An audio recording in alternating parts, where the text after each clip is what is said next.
ఓం నమో వెంకటేశాయ. వెంకటాద్రి సమంస్థానం బ్రహ్మాండే నాస్తి కించన. వెంకటేశ సమోదేవో న భూతో న భవిష్యతి. బ్రహ్మాండంలో తిరుమల వంటి పుణ్యక్షేత్రం లేదు, వెంకటేశ్వరుని వంటి దేవుడు లేడు. కలో వెంకటనాయక, కలియుగ ప్రత్యక్ష దైవం ఆ శ్రీనివాసుడు. ఆ స్వామి కొలువై ఉన్న తిరుమల శిఖరం కేవలం ఒక కొండ కాదు, భక్తుడిని భగవంతుణ్ణి దగ్గరకు చేర్చే ఒక కైవల్య పదం. తిరుమల యాత్ర అంటే కేవలం కొండెక్కి దైవాన్ని చూసి రావడం కాదు, అలౌకికమైన అనుభూతి. ఎన్ని యాత్రలు చేసినా, ఎన్ని తీర్థాలు సేవించినా తిరుమల మెట్లు ఎక్కేటప్పుడు కలిగే అనుభూతి వర్ణనాతీతం.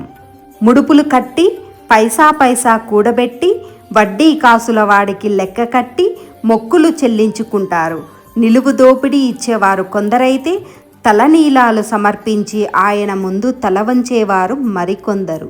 శ్రీనివాసుని అనుగ్రహంతోనే మనము కొండపైకి వెళ్ళగలము.